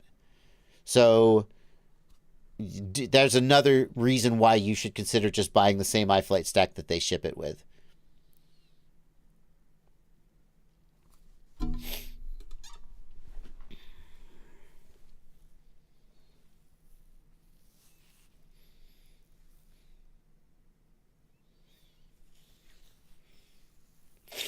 I'm going to pin one if you want to check that one. Yeah, sure. Go for it. Angle in AcroTrainer, default is 20 and it seems way too weak. That's the max angle, right? Yeah, so one of the reasons I want to bring this up is I just had somebody ask me about this today. They pulled up your video from 5 years ago that said you should use AcroTrainer instead of angle. But I'm curious to know if Did I say that? Yeah, it's that's the thumbnail anyway. I didn't actually watch the video. That's the thumbnail. Okay. It says okay. AcroTrainer is better than here's why you should never use angle or something like that. So, but sounds like should people something I would even do. be using AcroTrainer in 2024? Well, it doesn't matter because 4.5 got rid of AcroTrainer. No, you can build it. Oh shit, you're right. You can build it in. You're right. I'm sorry. I don't know. Like AcroTrainer, I think of AcroTrainer as being more for line of sight pilots who are learning FPV. I think it can be really confusing in FPV. I don't teach people using AcroTrainer. I just teach people. I teach people in this. The learning path that I use when I teach people to fly is start in the simulator. You have maybe When I do classes, we'll do as much as 2 full days in the simulator. It usually doesn't take more than that. Obviously, sometimes students learn slower. But typically, you'll do 2 full days in the simulator. Then you'll take people outside to a big open field, and they'll do a line-of-sight hover. And just sometimes you'll do the line-of-sight hover in angle mode, but you just kind of want them to see, a little bit about how the quad moves. And then you'll start them off in the goggles, and you'll do basic flights like around a pattern, just like in a square. We don't put them in, because by the time you get to the point, by the time you've had, say, 15 hours in the simulator, you're not going to just flip the quad upside down and be out of control, where Angle Trainer will help you. So I think Angle Trainer is an interesting, whereas like with line of sight learning, you can lose, or I know, because I lose orientation. I cannot fly line of sight worth a damn.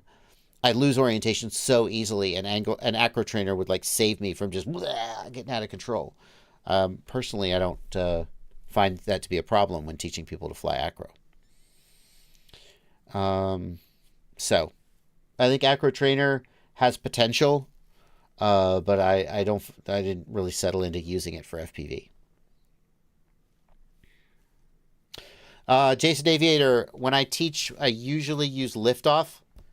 That doesn't mean that you couldn't you could teach in any simulator, but liftoff is one I'm very familiar with, and I've got a lot of experience with the levels. The reason for that is, well, I mean, liftoff has always been near and dear to my heart, because the liftoff guys, they built my house as a level, and that I thought that was a really cool thing for them to do. But some of the customers that I have gone to have decided that they want to use liftoff, and so then I end up, it's sort of self-reinforcing.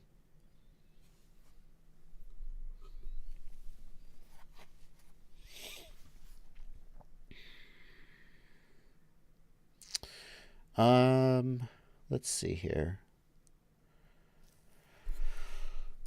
Corey Keene says, I don't want to spend cash on a bunch of stuff I'm going to outgrow. I need my first quad. I have a radio, boxer, headset, goggles too, sim, liftoff. I need my first quad. So, Corey, the question is, do you want to buy a bind and fly, or do you want to build? That's the thing. Now, I would say that you're going to have to learn to build eventually. So the question is, well, first of all, does that sound awesome? Are you just like, oh, I'm so excited to learn to build? Cool. If you're like, oh, I just want to fly, I don't want to deal with that right now, then you'll buy a bind and fly. And then you should immediately start thinking about when you want to learn to build. Because learning to build is how you learn to repair. It's like I look at my car, and sometimes my car is broken and I don't know how to fix it. But if I were to build a kit car from the ground up, then when it broke, I would probably have a much better idea of how to fix it, because I know how it goes together. And that's how drones are. When you know how they go together, you can fix them. So you have to learn to build them. If you're looking to build,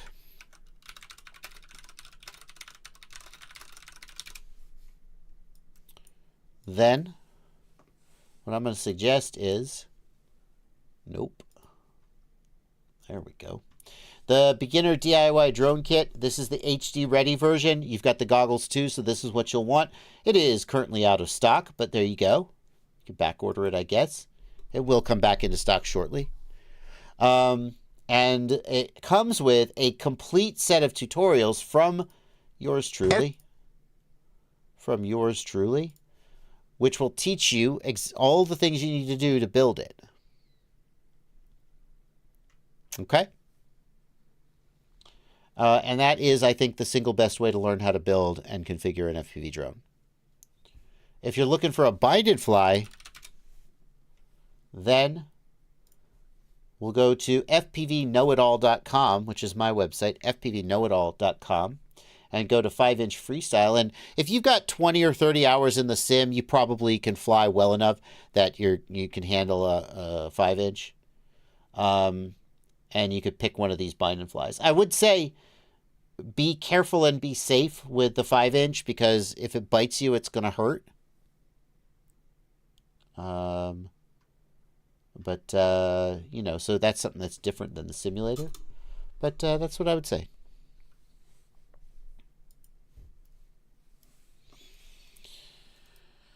Um,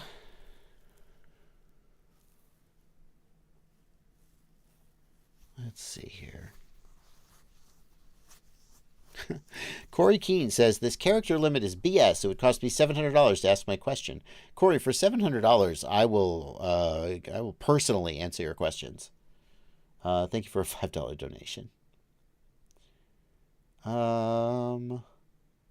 It's probably a good time to remind everybody they can email you. Yeah, that's true. That's true. JB@JoshuaBardwell.com. Yeah, you can send whatever the character limit of an email is, which I'm not even sure exists. Well, there's no character limit on email, but if you send me a message that is too long and rambling, there is some chance I'll be like, oh my God, what is happening? And then I'll skip it. And maybe I'll come back to it. I do confess that at least once or twice in my life, I'll sit down to my inbox and there's there's 60 questions in my inbox. And I'll start answering them. And I'll get to a question and it'll be like somebody's whole life story. And like 7 different questions scattered throughout their life story about various things wrong with their drones. And I'll go, oh God, I can't do this right now. And I'll just move on to the next question. And then when I get to the end of the night and I've answered 59 out of 60 questions and theirs is the last one, I'll go, I don't know if I can do this. So there's a character limit in a sense. But for the most part, there's no character limit. Escape wants to know, did you help design your QAVS2 frame? Because now the Johnny FPV has the same frame, different color. Escape, the Johnny FPV is not the same frame. The Johnny FPV is designed by Ryan Harrell and Santiago Espinola, I think is his name. But Ryan and Santiago are the original designers of the QAVS. The way that the development of my quote-unquote my frame is that I looked at the QAVS and I reviewed the QAVS and I was like, this is a cool freaking frame. I really liked the QAVS. So I went to them and said, guys, I like this frame a lot, but there's like 5 things I would change about it. And if you can change those 5 things, this will be my favorite frame and we can put my name on it and sell it as the JB frame. And they were like, yeah, we can do that. So the development of the QAVS has always been that Ryan and Santiago come up with ideas for the frame, and then I look at it and go, I don't like that. Oh, I really like this. Oh, could you do it this way? And then they go, this freaking guy. And then Get FPV is like, listen, he sells frames. Just do what he wants. And then they're like, fine. And then they do it. So that's why the Johnny QAVS looks the same as mine, because they're designed by the same people. I never claimed that I designed it from scratch. But I understand why there could be some confusion there. I will say, one of the things that I put my foot down about recently, I have right here. I'm throwing it all over the place. Those who are following the development of my frame will remember that it did not have soft mounting for the DJI O3 Air unit. And that was annoying to people who fly the O3.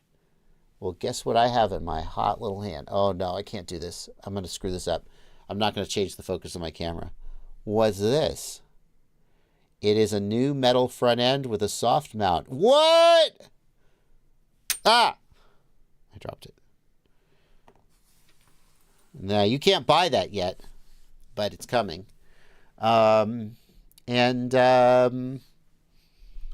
Yeah. There you go. That's one of those things where they were like, I don't think it's that big a deal.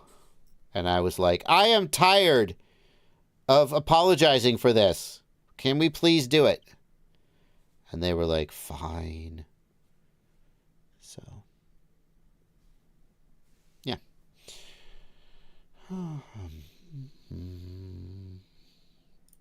Should I feel confident about using Betaflight 4.5 RC2 at GPS Rescue on a newly built 7-inch build? Silverstone, I feel like 4.5 RC2 is not perfect, but the GPS Rescue is way better on it than on 4.4. So I think it's a net win. Are there any known bugs? Are there any known bugs in 4.5 that would be absolute deal breakers? I don't think so.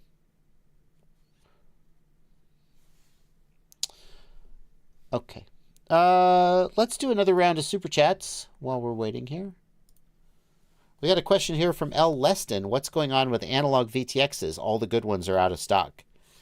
Blunty, I assume you pinned that because you're thinking of that leak. If it was a leak, what was it? What do you want to call it? Well, we reported on 533 because 533 said that they were not able to source VTXs. Yeah. The VTXs got sent to bind-and-fly manufacturers instead, and they were reporting that was, and we showed an image of somebody saying to them in a support chat that essentially that was because of a lack of the rich wave chips that they need for the analog VTXs. So again, because I don't want to get accused of, well, I will get accused of, but I don't want to get accused of hyping or making up or scaring. It is a fact that 533 placed, well, it is a fact that we were told by a representative of 533 that they placed a wholesale order from a VTX manufacturer who then told them, we can't fill your order because we have to send VTXs to bind-and-fly manufacturers. Now, that could just be that there's a huge demand from bind-and-flies. That doesn't have to mean that there's some shortage, but that's one piece of evidence. Then the other piece of evidence is a claim that the rich wave chip that's used in VTXs has become wildly expensive, and it's causing a restriction in supply of VTXs. I was just pointing out that's the same claim because the lady who from the support company who didn't sell the VTXs to 533 is the one who said that. So the company that said we can't fill your orders also is claimed to have said, and the reason we can't fill your orders is we can't get enough of these chips. So and we the chips can't are about make to skyrocket the VTXs. in price. Yeah. Yes. So then we reported on that, and some people said, it's just JB and Blunty scaremongering again. And it's well, look, we we're just reporting that we were told this thing. This is true facts that happened. That's what we're reporting. Yeah. Somebody tried to place the order. It got denied. Somebody at the support of the company who sells VTXs for a living said this. It's right. You could say, well, maybe 533 was lying to JB and Blunty because they knew they would fall for it and spread the false claims.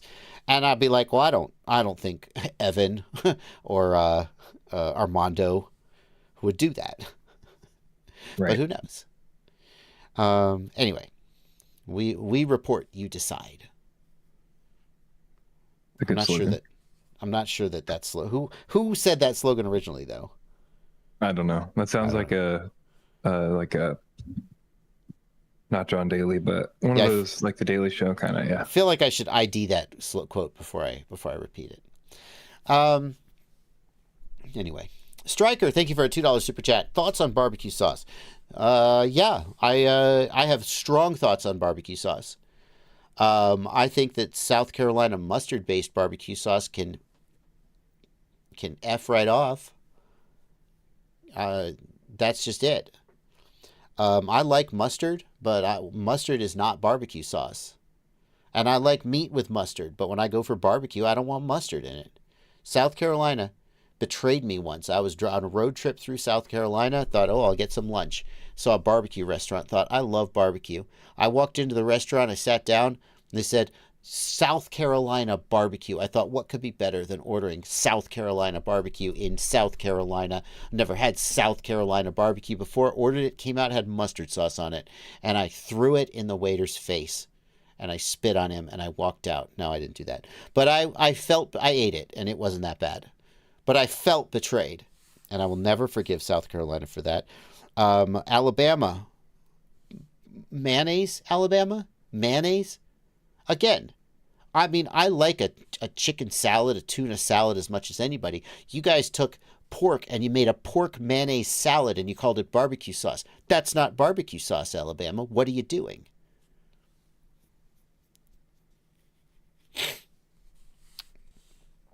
I like a nice tomato-based barbecue sauce. Like it a little tangy, a little vinegary. I like a vinegar-based sauce. Love it.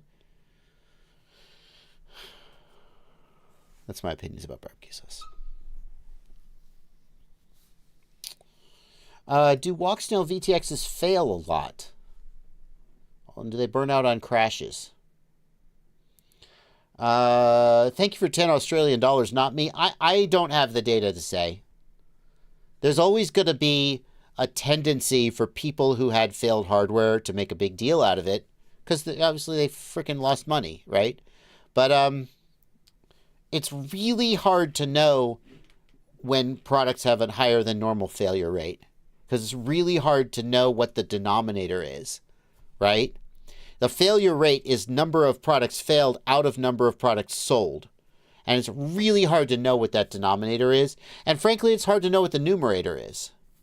Because there's, you know, it's really hard to know. So I couldn't say whether they fail a lot. Or whether they fail more than they should. I really couldn't say. Many people talk about this. Yeah, well, you know, people talk about a lot of things, as Mia Wallace famously said. Paraphrasing. They talk a lot, don't they? On Reddit and Facebook. You know? So they say a lot of things.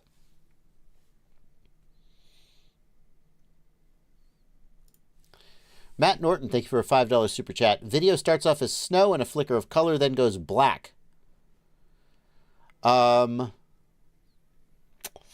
Black video usually means that your video transmitter is working, but your camera is not getting signal to the video transmitter. So I would investigate the camera. I would change the camera. Sunshine, thank you for a $5 super chat. Kiss, Marry, Kill. Your Bando and Flying Spot. A closed beach hotel. A desert open air cavern. And a series of jungle waterfalls with a waterproof drone. I immediately kill the jungle. I immediately kill the jungle. No hesitation. I see a jungle canopy with waterfalls, and I just see either a lost drone or a hike through creepy crawlies and bugs and other stuff to get a downed drone. I do not see the opportunity to have a great fly spot. The jungle can immediately die. So then we have kiss or marry. And I think you kiss the desert open air caverns and you marry the closed beach hotel. I feel like the closed beach hotel is going to offer more variety for you, like on a day-to-day basis, than the desert open air caverns. Plus, the hotel is going to have electricity potentially. It's going to have shelter if it starts raining or something. Whereas in the desert, you know, you're at the hotel and you've been flying all morning and you want to get like some lunch, so you DoorDash some food or you get a pizza delivered. That's not going to happen at the desert. So I kiss the desert. I say I have a good time. I post a video and I go back home to the hotel. And they're like, "Why do you smell like desert?" They're like, "Honey, she meant nothing to me."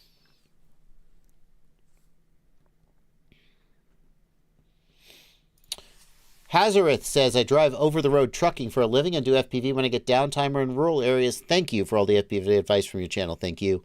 Thank you very much, Hazareth.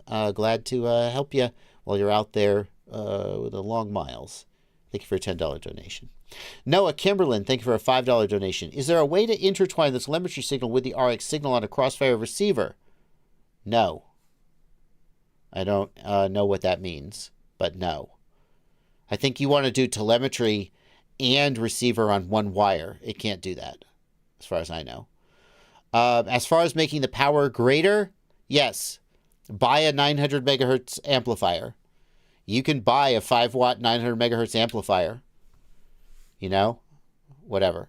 You just buy an amplifier off of, you know, AliExpress or something and hook it to the output of your module. I mean, that, I'm not sure whether that would be legal. I guess it would if you have a ham license. Smudge202 says, I recently got an ExpressLRS Boxer. What's the best way to switch my Crossfire drones? Crossfire module for Boxer? Yeah, you could do that. Boxer can run a Crossfire module. Sure. So put a Crossfire module, assuming you already own a Crossfire module. Don't buy a Crossfire module if you don't already have one. Like if you have a Tango.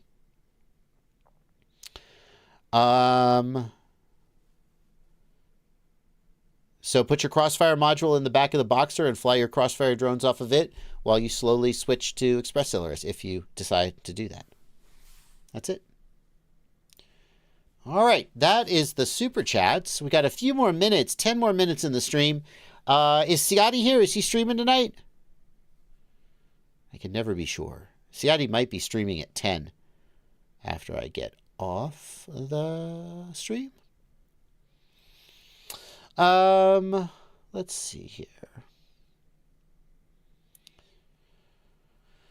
I don't like any of these questions. I Oh, I like this question. Nick Sebring, I like your question. I read a Facebook post this morning of a guy who went from 4S to 6S, expecting to get more zip from his quad. Please explain how the motor KV will have an effect in the relationship from 4S to 6S. Okay, so motor RPM equals battery voltage times KV. It's not quite that simple in real life, but that's an okay approximation for the sake of this discussion. So when you go from 4S to 6S, you will get 50% more RPM. That's it. Again, it's not quite that simple, but that's an okay approximation. So you will get more zip from your quad as long as your motors don't burn up, as long as your props don't, you know, deflect and make a horrible sound. You may get shorter battery life, but you're going to get a lot more pop. That's for sure. You may get desyncs. Your quad may just fall out of the air because the motors are spinning way too fast and the SC can't handle it.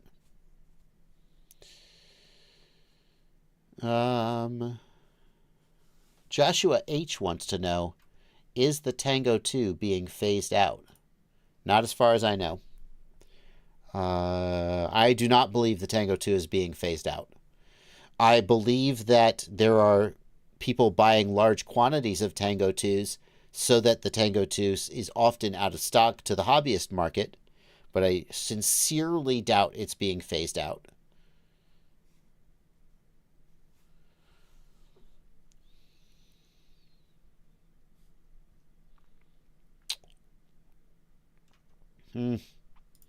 Christo the Third.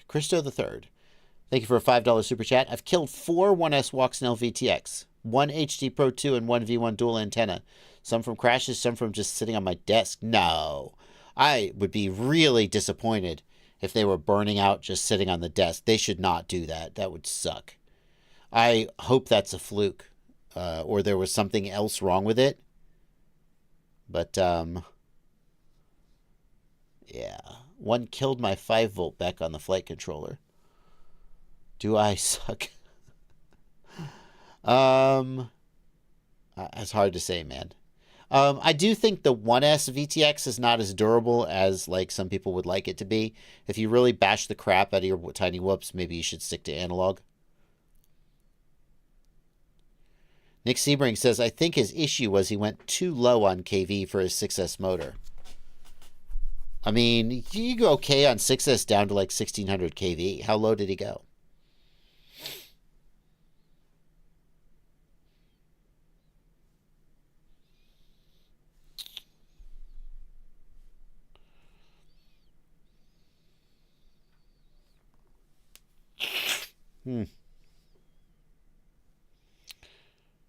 Let's see here.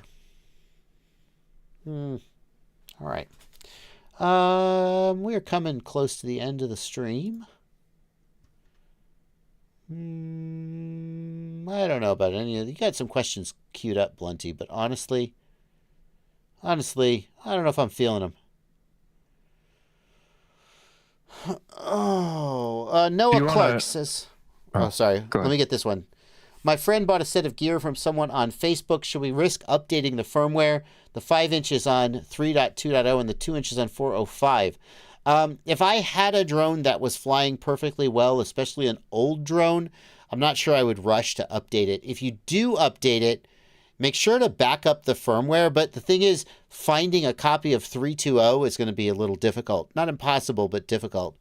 So I probably... Well, on the other hand, you're not going to be able to even connect to 3.2.0 with a modern configurator, so you might be kind of feel forced to update it. That's a tough one. My usual opinion is if you have a drone that's flying, don't rush to update it or upgrade it, because you could break it and then it's not flying at all. Go ahead, Blinty.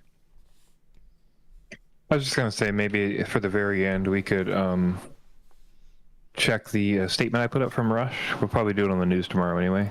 Yeah, sure. We talked about analog VTXs. Rush put a post up on their Facebook page, and it's the statement that we're sharing here, that there are multiple stores on AliExpress selling fake Rush VTXs. Oh, Chinese companies cloning Chinese companies. So if you are looking for could VTX and you're shopping on AliExpress, be warned that you may buy something that they're considering fake. I assume it doesn't put out the right power, or maybe doesn't even work, but I know that they are at least saying they're not official products. So. Wow. How could they? Is there no honor? Oh, wait. Xscape wants to know about the worst quad ever that he saw in my video folder. That's Black Jungle's quadcopter, the acrylic frame quad, which is the worst quad ever. And I may finish that video soon. I was gonna the only thing I have left to do is test fly it, but it broke when I was putting the battery on. The acrylic top plate shattered, and then he sent me some replacement parts, but I haven't gotten back around to it again. All right, I'll tell you what, we're going to wrap up. And Ciati can start 4 minutes early if he wants to, or, you could go get a drink or something while you wait. We got a last minute super chat. We got to do that. Clement Wong, thank you for a $5 super chat. Can you fly with walk snail and analog video on the same plane? You can, but having the video transmitters close together will cause problems. So you would want the video, if you've got an airplane and you put the one antenna in the front and the one in the rear, or the one on the left side of the wing and the one on the right, and they've got a good 12 or 18 inches of separation, maybe more. And then what you want to do is you want to have one of them on race 1 and one on race 8. So they're as far apart in the frequency domain as possible. That you might get away with. We got another one. Can I leave my LiPo battery fully charged overnight? Eli Kahlo, thank you for a $5 super chat. You can leave it somewhere safe, because a fully charged battery, if it has some kind of a fire problem, is going to be a bigger issue than a battery at storage voltage. But leaving it charged overnight and then flying it the next day will not cause any appreciable decrease in performance. You're fine there. All right. We're going to wrap up. Thank you guys so much, and we'll see you tomorrow for the FPV news. Good night, everybody. Thanks, Blinty. You meanie.